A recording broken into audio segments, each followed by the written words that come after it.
తెలియజేసుకుంటున్నాను. మీరందరూ ప్రతిరోజు దేవుని వాక్యాన్ని వింటున్నారు.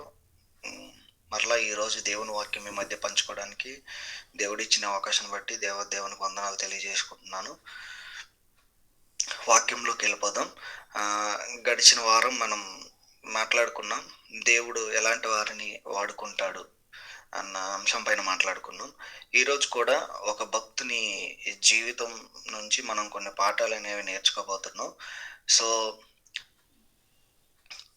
మీ వాక్యం వింటున్న మీరందరూ కూడా కొద్దిగా మనసు పెట్టి శ్రద్ధ పెట్టి దేవుని వాక్యాన్ని ఆలకిస్తే దేవుడు ఖచ్చితంగా మనతో మాట్లాడతాడని నేను నమ్ముతున్నాను. ప్రియులారా, బైబిల్లో చాలా రకాల తల్లిదండ్రులు పిల్లలు ఉంటారు.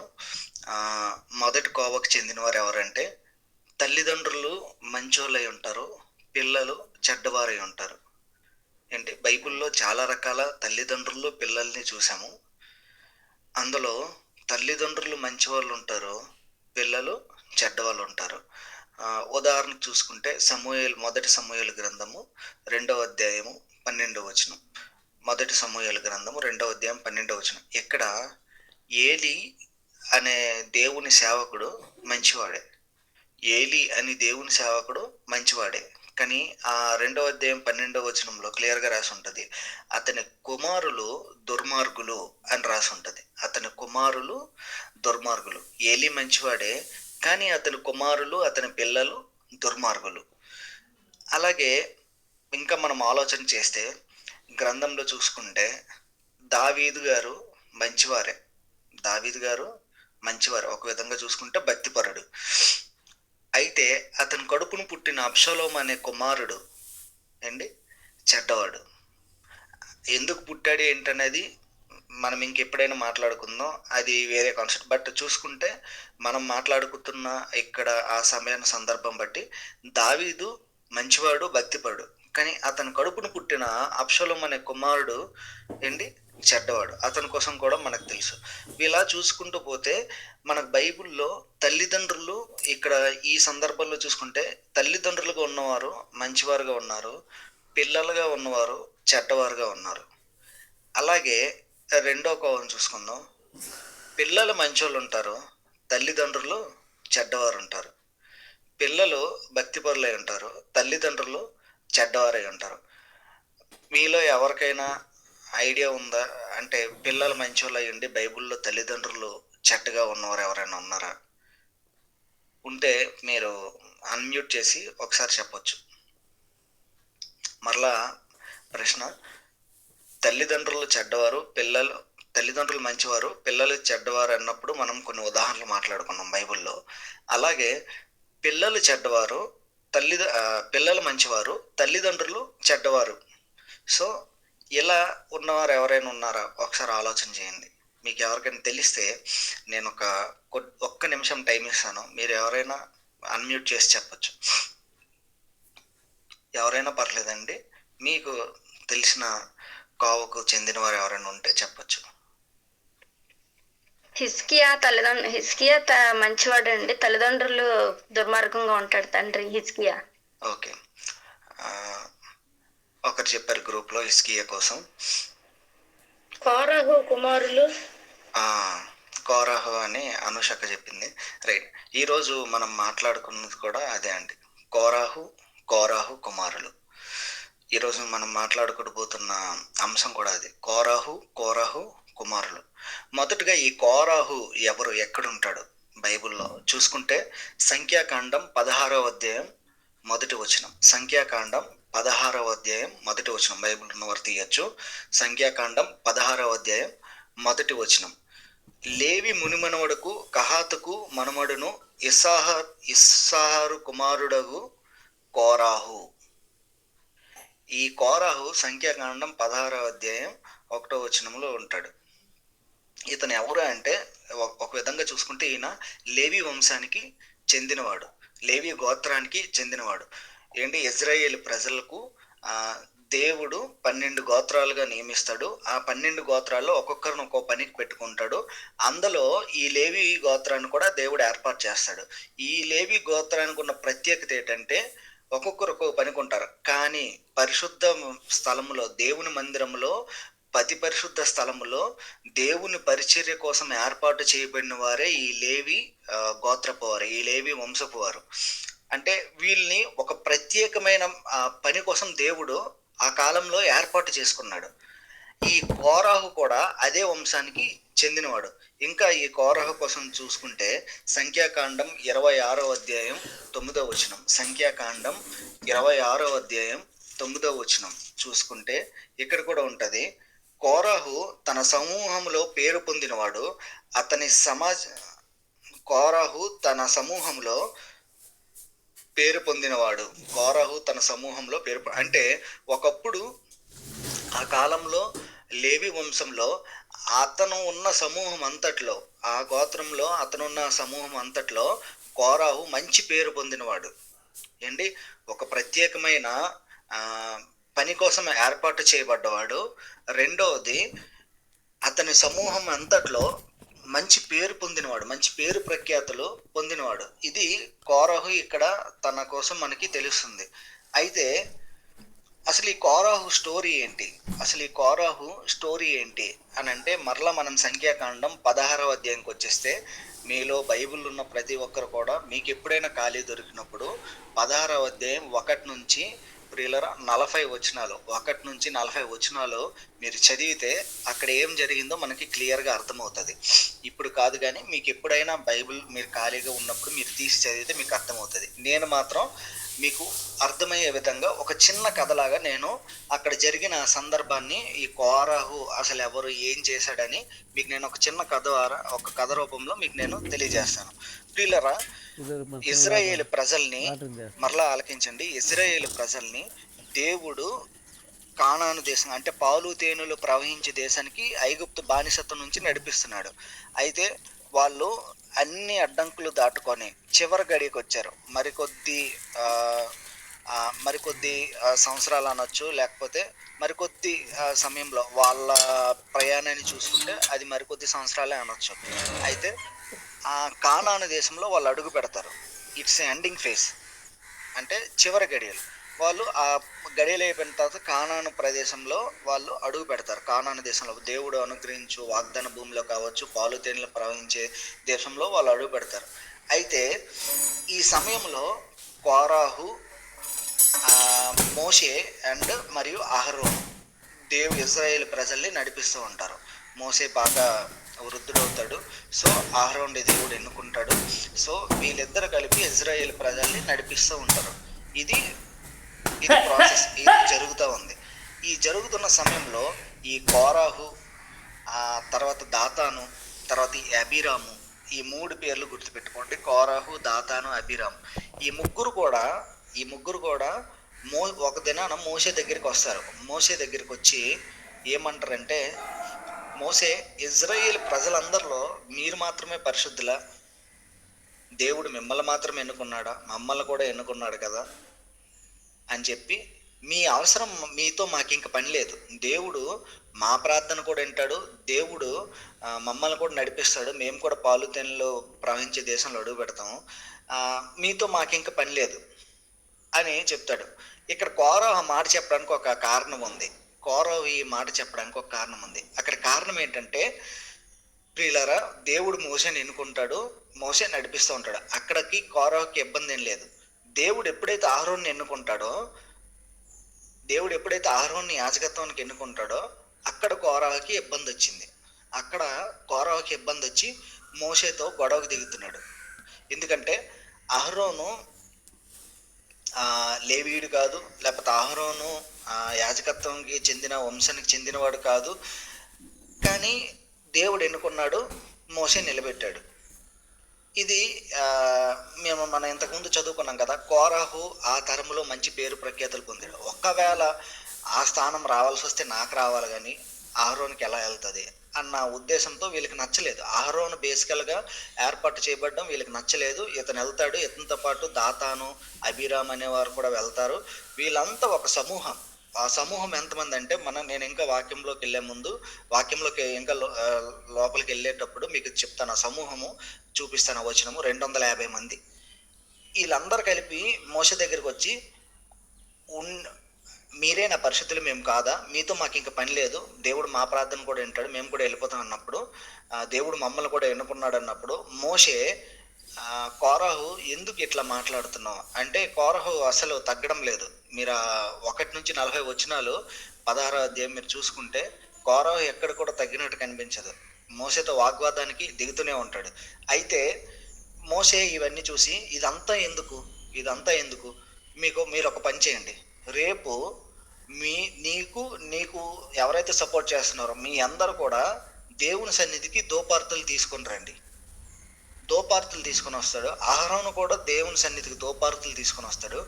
ఎవరు దోపార్తులు అయితే దేవుడు అంగీకరిస్తాడో, ఎవరినైతే దేవుడు మరలా నిలబెట్టుకుంటాడో వాడే పరిశుద్ధుడు. సో మనము గొడవ పడద్దు, మనము చీలిపోవద్దు, మనకి ఈ వాగ్వాదాలు వద్దు, దేవుడే నిర్ణయిస్తాడు అని చెప్పినప్పుడు వాళ్ళు ఒప్పుకుంటారు. కోరాహు అతని సమూహం అంతా ఒప్పుకుంటారు ఆ మాటకి. అహరోను కూడా ఒప్పుకుంటాడు. మరుసటి దినాన వీళ్ళందరూ దేవుని సన్నిధికి దోపార్తులు తీసుకొని వస్తారు. మరుసటి దినాన్ని వీళ్ళందరూ దేవుని సన్నిధికి దోపార్తులు తీసుకుని వచ్చినప్పుడు మోషేతో దేవుడు మాట్లాడుతుంటాడు. మోషే, వీళ్ళకి నేను ఎన్ని అవకాశాలు ఇచ్చాను, వీళ్ళకి ఎప్పటికీ నేను చాలా అవకాశాలు ఇచ్చాను, నువ్వు అహరోను పక్కకెళ్ళిపోండి, వీళ్ళందరినీ నేను నాశనం చేసేస్తా, నువ్వు అహరోను పక్కకి వెళ్ళిపోండి, వీళ్ళందరినీ నేను నాశనం చేసేస్తానని దేవుడు అంటాడు. అయితే ప్రియులరా, మోషే మరలా దేవునితో రిక్వెస్ట్ చేస్తాడు, ప్రవ్వా ఒక్కడు చేసిన పాపానికి వీళ్ళందరినీ నువ్వు చంపడం న్యాయమా? వద్దు అన్నప్పుడు దేవుడు ఏమంటాడంటే, సరే ఒక పని చేయండి, కోరాహు, అబీరాము, దాతాను వీళ్ళకి సపోర్ట్ చేసిన గుంపు ఎవరైతే ఉంటారో వాళ్ళని ఉండనివ్వండి, మిగతా వాళ్ళందరూ బయటకు వచ్చేసేయండి, పక్కకి వెళ్ళిపోండి అన్నప్పుడు వీళ్ళందరూ పక్కకి వెళ్ళిపోతారు.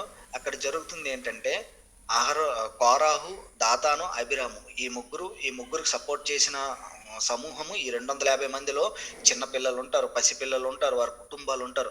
వీళ్ళందరూ ఒకే దగ్గర ఉండేసరికి దేవుడు కోపిస్తాడు. కోపించినప్పుడు భూమి నెరలు విడిచి వాళ్ళని మింగేస్తుంది. ఉన్న పలంగా వారిని మింగేస్తుంది. ఉన్న పలంగా వారందరూ చనిపోతారు. వాళ్ళ కుటుంబాలు, వాళ్ళ పసిపిల్లలతో సహా అందరూ చనిపోతారు. ఇది ఇక్కడ జరిగింది. ఇదంతా ఒక కథలో మీకు నేను చెప్పాను. సంఖ్యాకాండం 16వ అధ్యాయంలో జరిగింది. ఇది కోరాహు స్టోరీ. ప్రియులరా, కోరాహు లేవి వంశస్థుడు. దేవుడు ఒక ప్రత్యేకమైన పని కోసం ఏర్పాటు చేసుకున్నాడు. లేవీల్ని అతి పరిశుద్ధ స్థలములో దేవుని పరిచర్య చేయడానికి ఓన్లీ లేవి గోత్రం వారు మాత్రమే చేయాలి. ఎంత గొప్ప ఆధిక్యత! కానీ కోరాహు ఇక్కడ ఏం చేశాడంటే, మంచి పేరు ప్రఖ్యాతలు గలవాడు కనుక అహరోను దేవుడు ఏర్పాటు చేసుకోవడం తనకు నచ్చపోయేసరికి దేవునికే ఎదురు తిరిగేసరికి నాశనం అయిపోయాడు. తను మాత్రమే నాశనం అయిపోలేదు, తనతో పాటు ఒక గుంపును కూడా నాశనం చేశాడు. ప్రియులరా, కోరాహు జీవితంలో లేకపోతే నాశనం అయిపోవడానికి, అతని జీవితానికి క్షుణ్ణంగా మనం ఒకసారి పరిశీలిద్దాం. ఒక 2-3 పాయింట్లతో అతని జీవితాన్ని మనం క్షుణ్ణంగా పరిశీలిద్దాం. ఒక 2 పాయింట్లతో, సమయం లేదు కాబట్టి క్షుణ్ణంగా పరిశీలిద్దాం. అయితే మొదట కోరాహు ఎందుకు చనిపోయాడు, లేకపోతే ఎందుకు నాశనం అయిపోయాడంటే, మొట్టమొదటిగా సంఖ్యాకాండం 16వ అధ్యాయం 3వ వచనం. సంఖ్యాకాండం 16వ అధ్యాయం 3వ వచనం చదువుతున్నాను. మోసే అహరోనులకు విరోధముగా పోగుపడి, మీతో మాకిక పని లేదు, ఈ సర్వ సమాజంలోని ప్రతివాడు పరిశుద్ధుడే, యెహోవా వారి మధ్య ఉన్నాడు, యెహోవా సంఘము మీద మిమ్మును మీరేలా హెచ్చించుకొనుచున్నారు అనగా. వీళ్ళర్ ఇక్కడ చూసారా, ఈ మాటలు మీరు క్లియర్గా గమనిస్తే ఈ మాటల్లో మనకి పెద్దగా ఆలోచించాల్సిన అవసరం లేదు. ఈ మాటల్లో ఒక గర్వం అనేది కనిపిస్తుంది, ఒక పొగరు లేకపోతే ఒక గర్వం అనేది కనిపిస్తుంది. ప్రియులరా, ఇతను అంటున్నాడు కదా, మీతో మాకు ఇక పని లేదని. ఇదే మాట ఐగుప్తు దేశంలో మొదలైనప్పుడు ఈ మొక్క మోసేతో కానీ లేకపోతే ఇంకా వారితో దేవునితో కానీ చెప్పాల్సింది వీళ్ళు. మోసే, మీతో మాకు ఇంకా పని లేదు. మోసే ఎవరండి? దేవుని చేత నియమించబడినవాడు. అది అప్పటికే దేవుడు చాలాసార్లు ప్రూవ్ చేశారు. ఈ ఇజ్రాయేల్ ప్రజలు మోసే మీద కూడా తిరుగుబాటు చేసినప్పుడు మోసే మీద కూడా తిరుగుబాటు చేశారు, లేకపోతే మోసే కూడా వ్యతిరేకించినప్పుడు దేవుడు చాలా సందర్భాల్లో నిరూపించాడు. నేను మోషేని నియమించాను, మోషే పక్షంగా నేనున్నాను. సో వీళ్ళ పని ఏంటంటే, ఇతను లేవి వంశస్థుడు కాబట్టి ఏంటి అతి పరిశుద్ధ స్థలంలో దేవుని పరిచయం చేసే అవకాశం ఈయనకు ఉంది కాబట్టి ఆ పనులు ఈయన చేస్తున్నాడు కాబట్టి ఇంకా ఇతను ఎంత జాగ్రత్తగా ఉండాలి. మోషే దేవుని ద్వారా ఎన్నికైన వ్యక్తి, నేను అతనికి వ్యతిరేకంగా వెళ్ళకూడదు. ఒకవేళ చెప్పాల్సింది ఈ మాట ఏమైనా ఉంటే ఐగుప్తులో బానిసత్వంగా ఉన్నప్పుడు చెప్పాల్సింది, మీతో మాకు ఇంకా పని లేదు మోసే, మాది మేము చూసుకుంటాం, మేము నడుచుకుంటాం, అరణ్య మార్గంలో కాదు, ఎట్లయినా మేము పాలు తేలి ప్రయాణించి దేశంకి వెళ్ళిపోతాం అని అప్పుడు చెప్పాల్సింది. అప్పుడు చెప్పలా. ఎండింగ్ ఫేస్కి వచ్చారు చూడండి, అప్పుడు చెప్తున్నాడు, మోసే మీతో మాకు ఇంకా పని లేదు. ఎందుకు, మొత్తం నడిపించారు కదా వాళ్ళ కళ్ళ ముందు. అప్పటికే ఏంటి కొంతమంది వేగుల వారి లెక్క వెళ్ళి పాలు తిని ప్రవహించి దేశం ఇలా ఉంటుంది ఇలా ఉంటుంది అని చెప్పేసరికి వీళ్ళకి ఏంటంటే, వీళ్ళకి ఎలా అయిపోయిందంటే వెళ్ళిపోతాంలే అన్నట్టు అయిపోయింది. ప్రియులారా, ఆ మాటలు చూడండి. మోషే అహరోనులతో విరోధంగా పోగుపడి, మీతో మాకు ఇంక పని లేదు, ఈ సర్వసమాజంలో ప్రతివాడు పరిశుద్ధులే, మీరు మాత్రమే పరిశుద్ధులని, మీరు మాత్రమే గొప్పవారని మీరు అనుకోవద్దు, మేము కూడా పరిశుద్ధులమే, యెహోవా మా మధ్య కూడా ఉన్నాడు, యెహోవా ముందు మీరు ఎందుకు మిమ్మల్ని మీరు హెచ్చించుకుంటున్నారు అని చాలా గర్వంగా మాట్లాడాడు. ఒక విధంగా చూసుకుంటే మోషే దేవునితో ముఖాముఖిగా మాట్లాడినవాడు, మోషే దేవునితో మంచి సాంగత్యం కలిగిన వాడు, మోషే పరిశుద్ధుడు. ఆ సందర్భంకి వచ్చేసరికి మోషే పరిశుద్ధుడిగానే కనిపిస్తాడు. ఏంటి, తన పాస్ట్ జీవితంలో ఒక తప్పు చేసి ఉండొచ్చు, కానీ తన దేవుడు తన సంకల్పం బట్టి ఏర్పాటు చేసుకున్నప్పుడు మోషే తనకున్నదంతా విడిచిపెట్టి ఏంటి దేవుని కోసం దేవుని ఒక విధంగా చెప్పాలంటే దేవుని ప్రణాళికలో నేను ఉండాలి, నేను నెరవేర్చాలి అని చెప్పినప్పుడు హెబ్రీయులకు రాసిన పత్రికలు కూడా ఉంటుంది. సో అవన్నీ విడిచిపెట్టుకొని, రాజభోగాలు విడిచిపెట్టుకొని వచ్చినవాడు. వీటన్నిటిని చూస్తున్నప్పుడు కోరాహుకి ఇవన్నీ తెలిసే ఉంటాయి, ఎందుకంటే అతను అతి పరిశుద్ధ స్థలములో దేవుని పరిచర్య చేస్తున్నవాడు, లేవి వంశస్థుడు. ఇంకా చెప్పాలంటే ఆ వంశంలో ఆ తరములో మంచి పేరు ప్రఖ్యాతలు కలిగిన వాడు. ఇవన్నీ ఆయన తెలియకుండా తెలిసే ఉంటాయి. తెలిసి కూడా ఇంతటి భక్తిపరుడికి ఎదురుగా వెళ్ళాడు, దేవునికి ఎదురుగా, తనకి ఎదురుగా వెళ్ళాడంటే ఇంచుమించుగా దేవునికి ఎదురుగా వెళ్ళాడు. ప్రియులారా, అందుకే సామెతల గ్రంథంలో ఒక మంచి మాట రాసి ఉంటుంది. సామెతల గ్రంథంలో ఒక మంచి మాట రాసి ఉంటుంది, 16వ అధ్యాయము 18వ వచనంలో. సామెతలు 16-18 వచనంలో ఏమని ఉంటుందంటే, నాశనముకు ముందు గర్వం నడుచును. ఇక్కడ కూడా అదే అయింది. తన నాశనం అయ్యే ముందు గర్వంతో ఈ మాటలు పలికాడు కాబట్టి తను నాశనం అయిపోయాడు. తను మాత్రమే నాశనం అవ్వలేదు, తనతో పాటు ఒక గుంపును కూడా నాశనం చేశాడు. ఆ గుంపులో చిన్నపిల్లలు కూడా ఉన్నారు. కావాలంటే 27వ వచనంలో మీరు చూడొచ్చు. 27వ వచనంలో చివరికి ఉంటుంది, దాతాను అభిరాము వారి భార్యలను, వారి కుమారులను, వారి పిల్లలను తమ గుడారముల ద్వారమున నిలిచిరి. వాళ్ళందరిని కూడా తనతో పాటు తీసుకెళ్ళిపోయాడు. ప్రియులరా, బైబిల్లో ఇంకో మంచి మాట ఉంటుంది. లోకాసు వార్త 14వ అధ్యాయం 11వ వచనం. తన్ను తాను తగ్గించుకున్నవాడు హెచ్చింపబడును, తన్ను తాను హెచ్చించుకున్నవాడు తగ్గించబడును. ప్రియులరా, ఇది కరెక్ట్గా ఏ భక్తుని జీవితానికి మనం చూసుకోవాల్సిన అవసరం లేదు, కానీ మనకి ఈ మాట చూసినప్పుడు ప్రభువైన యేసుక్రీస్తు వారే మనకి గుర్తొస్తారు. యేసుక్రీస్తు ప్రభు వారి జీవితం చూసుకుంటే ఈ కోరాహు నుంచి మనము ఎందుకు నాశనం అయిపోయాడు, వీటి నుంచి మనం ఏం నేర్చుకోవచ్చు అంటే, మనం ఎప్పుడు కూడా తగ్గించుకునే స్వభావం కలిగి ఉండాలి, గర్వంగా ఎప్పుడు ప్రవర్తించకూడదు. మన జీవితాల్లో కూడా ప్రియులారా, మీరు నేను లేకపోతే భేదం ఏం లేదండి. ఉద్యోగస్తులు లేకపోతే పని చేసుకున్నాడు లేకపోతే ఇంకేం లేదు. ఒక్కొక్కసారి మనకు కూడా తెలిసి తెలియకుండా మన మాటలో గర్వం కనిపించవచ్చు, హెచ్చింపు స్వభావం కనిపించవచ్చు, లేకపోతే ఇంకోటితో పోల్చుకున్నప్పుడు వాడెంత అనిపించవచ్చు. చాలాసార్లు తెలుసో తెలియక మనం ఈ ఫేస్లో మనం ఉండుంటాం. అయితే బైబిల్ చెప్తుంది, నాశనం ముందు గర్వమే నడుస్తుంది. ఇప్పుడే చదువుకున్నాం కదా, ఎవరైతే తను తగ్గించుకుంటాడో హెచ్చింపడతాడు, ఎవరైతే హెచ్చింపడతారో వాళ్ళు తగ్గించబడతారు. దీనికి చక్కటి ఉదాహరణ ప్రభువైన యేసుక్రీస్తు వారు. ఎందుకంటే యేసుక్రీస్తు ప్రభు వారు అనగా దేవుని కుమారుడు, పరలోక రాజ్యంలో ఉన్నవాడు. అంతటి గొప్ప వ్యక్తి ఈ భూలోకానికి వచ్చాడు, సామాన్య ప్రజల మధ్య బతికాడు. కుష్టి వారిని రోగుష్టుల్ని అందరినీ తన చేతితో పట్టుకున్నాడు. ఇంకా చూసుకుంటే శిష్యుల పాదాలు సైతం కడిగాడు. ఒక సామాన్యమైన జీవితాన్ని జీవించాడు.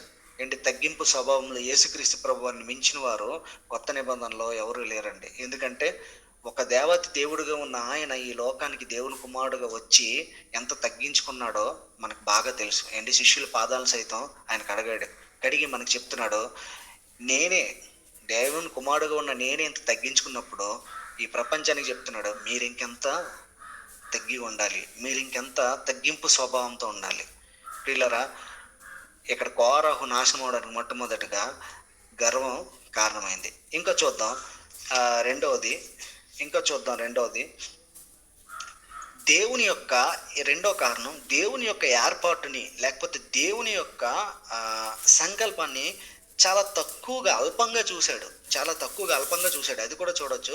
సంఖ్యాకాండం 16వ అధ్యాయము 9-10 వచనాలు. సంఖ్యాకాండం 16వ అధ్యాయం 9-10 వచనాలు. తన మందిర సేవ చేయుటకు యెహోవా మిమ్మును తన యొద్దకు చేర్చుకొనుటయు, మీరు సమాజం ఎదుట నిలిచిన వారు చేయవలసిన సేవ చేయనట్లు ఇజ్రాయేలు సమాజం నుండి మిమ్మల్ని వేరుపరచటయు మీకు అల్పముగా కనబడిన ఆయన నిన్నును నీతో లేవీయులైన నీ గోత్రపు వారిని అందరినీ చేర్చుకొనేను కదా, అయితే మీరు యాజకత్వం కూడా కోరుచున్నారు. ఇక్కడ క్లియర్గా బైబిల్లోనే రాసింది ఏంటి, దేవుని సేవ చేయుటకు, ఆయన పరిచర్య చేయుటకు దేవుడు 12 గోత్రాల్లో ఎవరికీ లేని అవకాశం మీ గోత్రం వారికే ఇచ్చారు. నిజమే కదా, 12 గోత్రాల్లో అతి పరిశుద్ధ స్థలంలో దేవునికి పరిచర్య చేసే గోత్రం ఎవరైనా ఉన్నారంటే ఒక్క లేవీలకు మాత్రం అక్కడ అర్హత ఉంది అడుగు పెట్టడానికి, ఒక్క లేవీలకు మాత్రమే అక్కడ అధికారం ఉంది. అంత ప్రత్యేకంగా దేవుడు మిమ్మల్ని ఏర్పాటు చేసుకున్నాడు కదా. ఏంటి, ఇజ్రాయేల్ అందరిలో నుంచి మిమ్మల్ని వేరుపరిచాడు, ఒక ప్రత్యేకమైన స్థానంలో ఉంచాడు, ఒక ప్రత్యేకంగా మిమ్మల్ని ఏర్పాటు చేసుకున్నాడు. అయితే అది మీకు ఈరోజు మీ కనుదృష్టికి ఎలా కనిపించిందో తెలుసా? కోరహు అని మోషే అంటున్నాడు.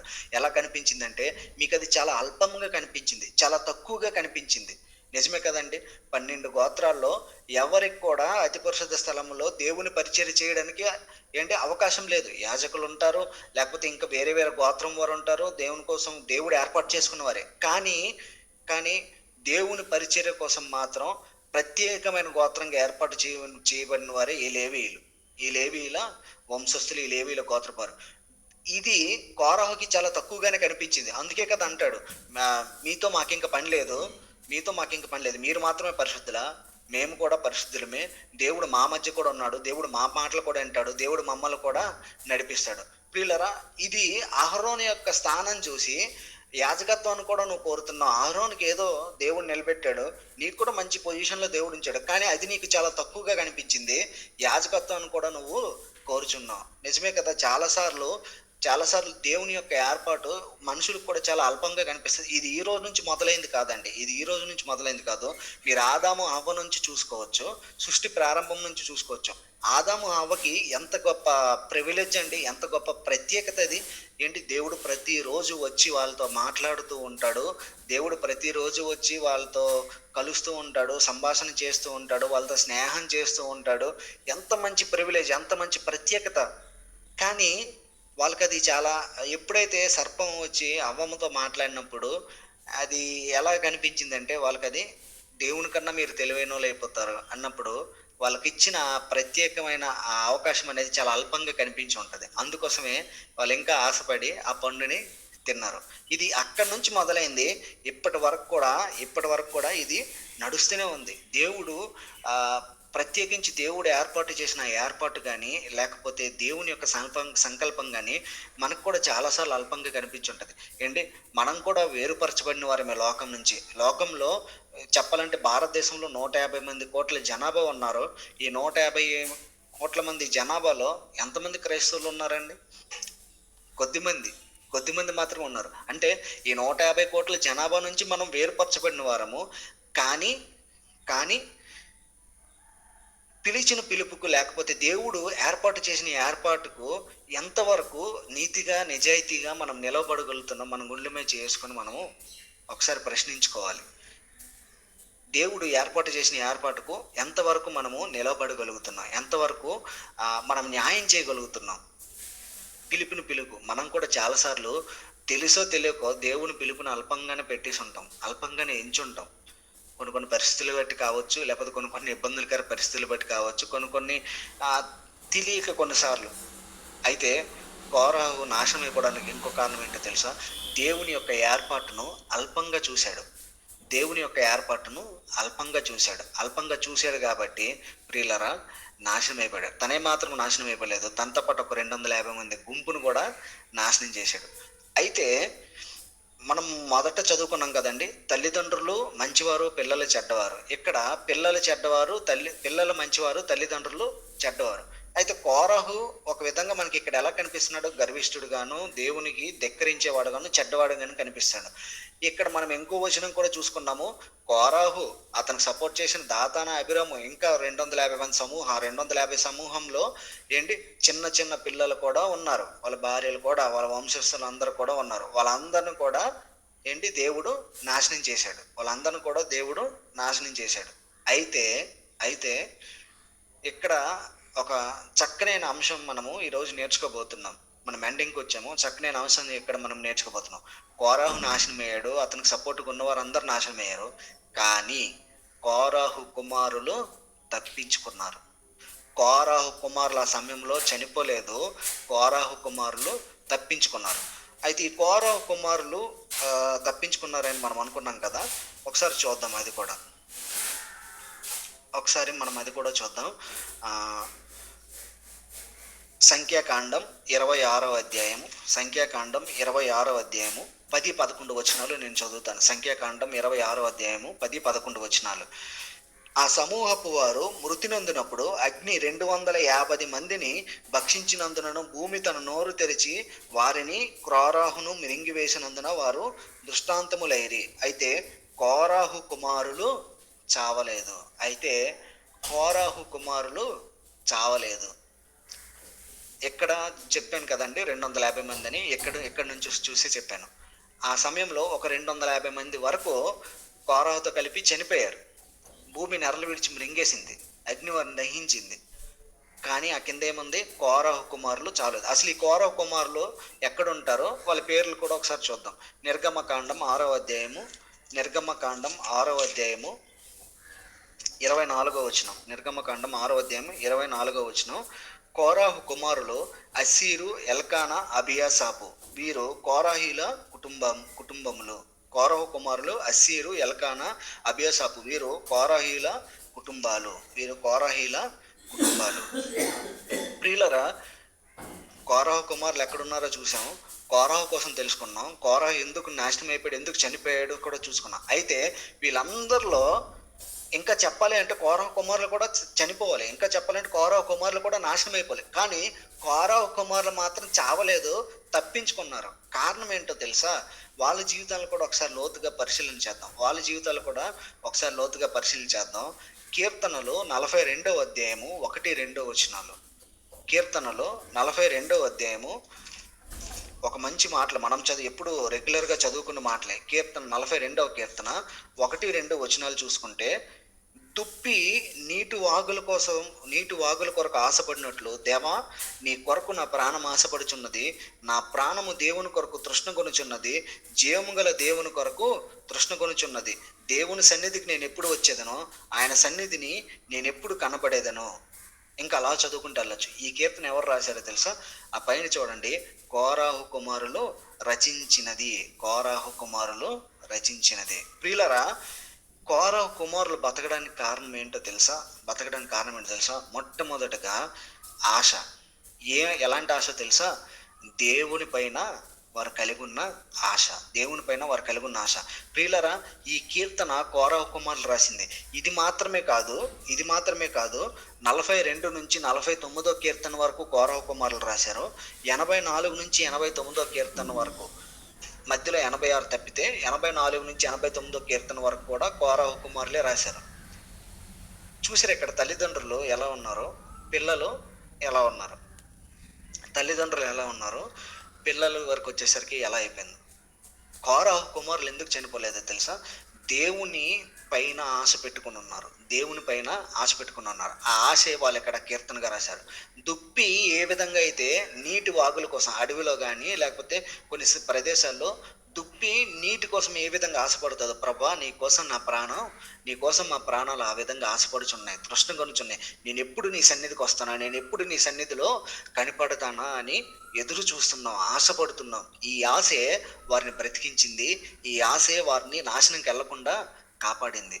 మీరు ఇంకా చూసుకుంటే ఈ కోరహ కుమారులు రాసిన కీర్తనలో మనం చాలాసార్లు కంఠస్థ వాక్యాలు కూడా మనం చదువుకుంటాం. 84వ కీర్తన 2వ అధ్యాయం, 84వ కీర్తన 2వ అధ్యాయం చూసుకుంటే, యెహోవా మందిర ఆవరణములను చూడవలెనని నా ప్రాణం ఎంతో ఆశపడుచున్నది, అది సొమ్మసిల్లుచున్నది, జీవము గల దేవుని దర్శించుటకు నా హృదయము నా శరీరము ఆనందముతో కేకలు వేయుచున్నవి. ఇంకా అలా 10వ వచనంకి వస్తే, నీ ఆవరణములో ఒక దినము గడుపుట 1000 దినముల కంటే శ్రేష్టము. ఇలాంటి మాటలు కూడా రాసింది ఈ కోరహు కుమారులే. వాళ్ళు ఈ వచనాలన్నీ మనం చదువుతున్నప్పుడు మనకు ఒకటి అర్థమవుతుంది, దేవుని సన్నిధన్నా దేవుడన్నా వాళ్ళకి ఎంతో ఆశతో కనిపెట్టుకున్నారు. కారణం ఏంటో తెలుసా? వాళ్ళ నాశనం అవ్వకుండా ఉండడానికి కారణం ఏంటో తెలుసా? ఈ ఆశే వారిని బ్రతికించింది. నిజంగా మనకి ఇప్పుడు నా దగ్గరికి వచ్చి ఎవరైనా ఏమన్నా అన్నారనుకోండి, నీకు ఎలాంటి ఆశలు ఉన్నాయి అంటే, నేను వయసులో ఉన్నాను కాబట్టి, నేను యవ్వనంగా ఉన్నాను కాబట్టి నాకు చాలా ఆశలు ఉంటాయి. నా కెరీర్ పరంగా కావచ్చు, నా ఉద్యోగ పరంగా కావచ్చు, లేకపోతే నా జీవిత పరంగా కావచ్చు. మీ అందరికి కూడా ఒక లిస్ట్ రాయమన్నాను అనుకోండి, మీకు ఏ ఆశలు ఉన్నాయో ఒక లిస్ట్ రాయమంటే మనం ఒక పెద్ద చిట్ట కూడా రాస్తాం. చాలా మంది అయితే పెద్ద చిట్ట రాస్తారు. మా పిల్లలు ఎలా ఉండాలి, మా కుటుంబం ఎలా ఉండాలి, మాకు ఇది కావాలి, ఇది కావాలి, ఇది కావాలి, ఇది కావాలి ఏంటి. కానీ ఇక్కడ కోరహ కుమారుల ఆశ ఆత్మీయ జీవితానికి, మనలాంటి ఆత్మీయులకు, దేవుని బిడ్డలకు ఏం నేర్పుతుంది తెలుసా?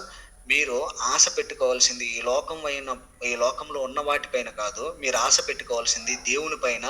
దేవుని సన్నిధిలో మీరు ఎప్పుడు కనబడతారనే ఆశ మీకు ఉండాలి. ఆ ఆశే మిమ్మల్ని బ్రతికిస్తుంది, ఆశ మిమ్మల్ని నాశనం కాకుండా తప్పిస్తుంది, ఆశ మిమ్మల్ని నడిపిస్తుంది అని కోరహ కుమారుల జీవితం మనకి చెప్తుంది.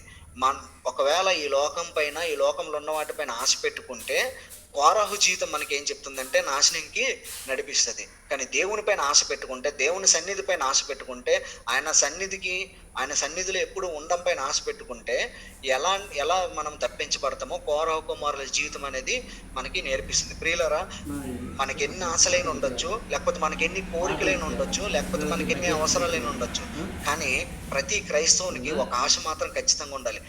ప్రతిరోజు ఉదయాన్నే లేచి గూగుల్ మీట్లో ఎందుకు పాల్గొంటున్నారండి? ఎందుకు ప్రార్థన చేస్తున్నారు? లేకపోతే ఆదివారం ఎందుకు చర్చికి వెళ్తున్నారు? ఎక్కడైనా సువార్త ఉంటే ఎందుకు వెళ్తున్నారు? ఇంత భక్తి, ఈ ప్రయాసంతా ఒక దినాన వ్యర్థమైపోవడానికా? కాదు కదా.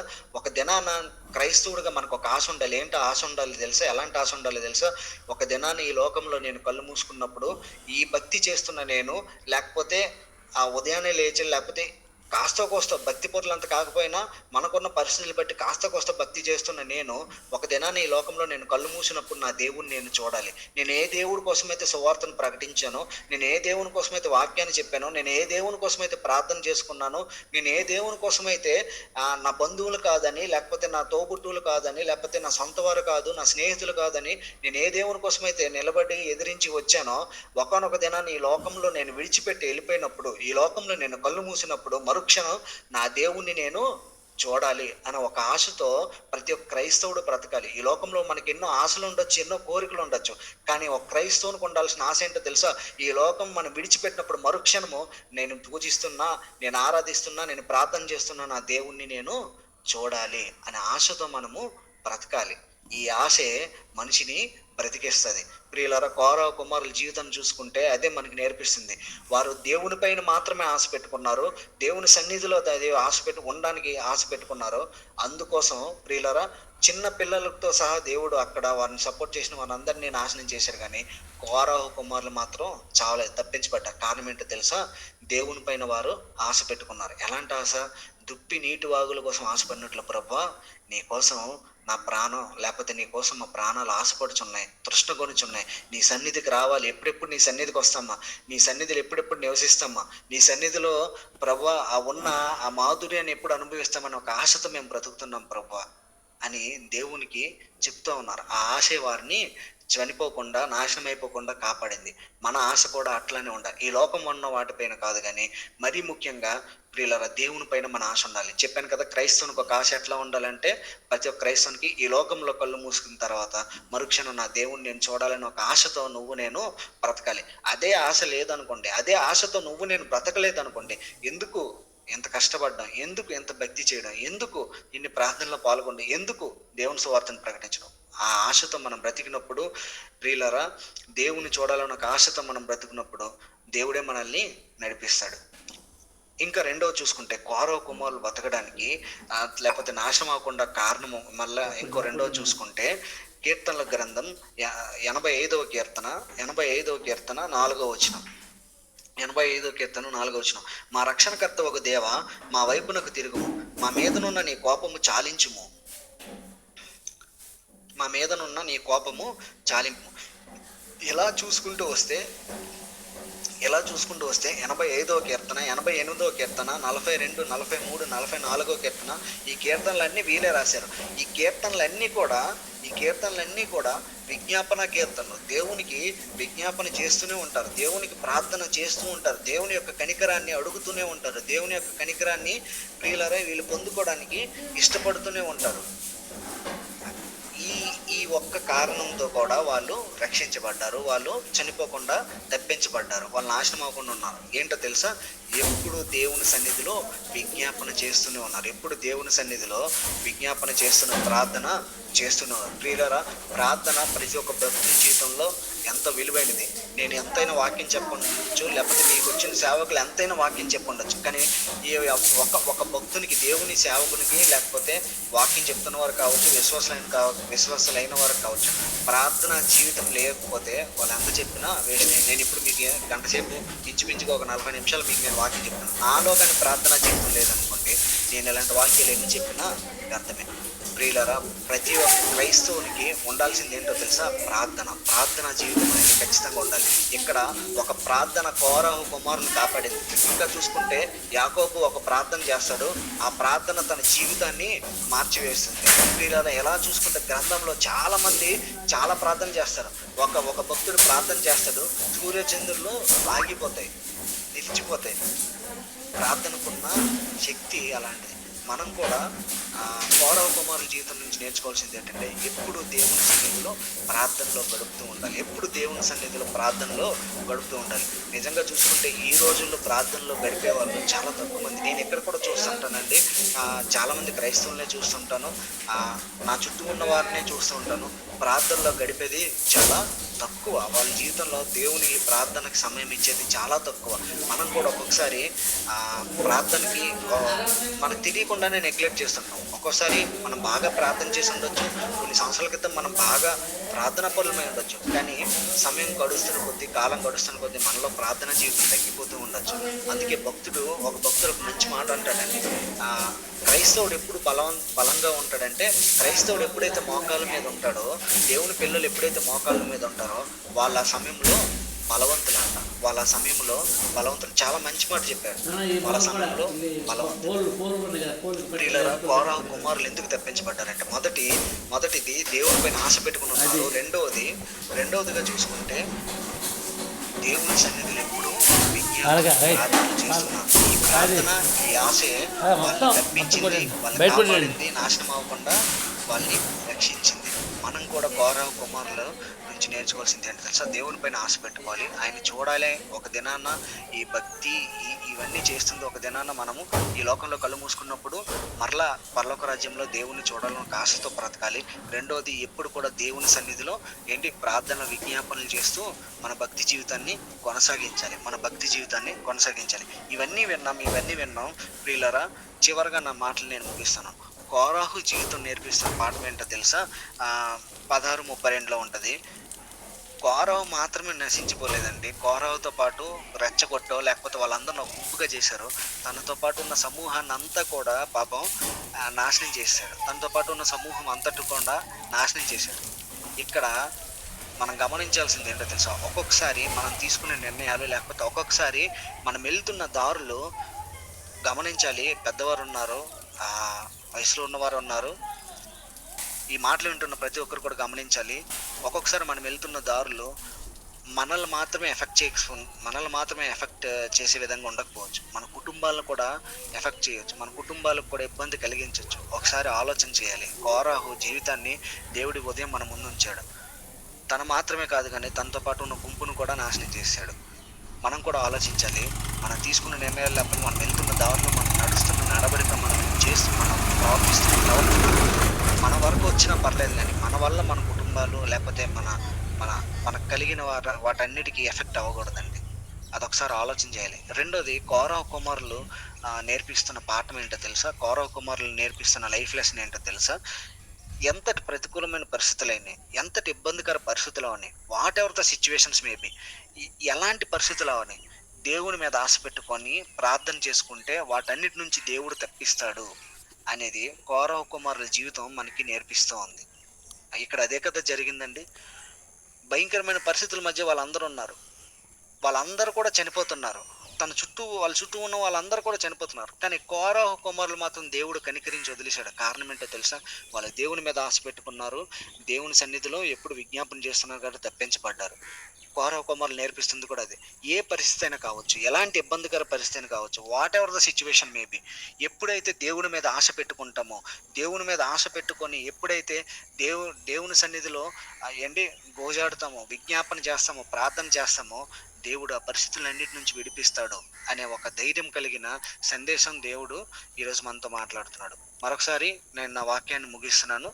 ప్రియులారా, కోరాహు ఎవరు తెలుసుకున్నాం, కోరాహు ఎందుకు నాశనం అయిపోయాడో తెలుసుకున్నాం, తన నాశనానికి కారణాలు కూడా తెలుసుకున్నాం, కోరాహు కుమారులు ఎవరో తెలుసుకున్నాం, ఎందుకు చనిపోలేదో తెలుసుకున్నాం, కోరాహు నేర్పిన జీవిత పాఠాన్ని నేర్చుకున్నాం. అలాగే కోరాహు కుమారులు నేర్పిన జీవిత పాఠాన్ని కూడా నేర్చుకున్నాం. విన్న ఈ వాక్యం దేవుడు మన వినికిడిలో దీవించి ఆశీర్వదించును గాక. ఆమేన్.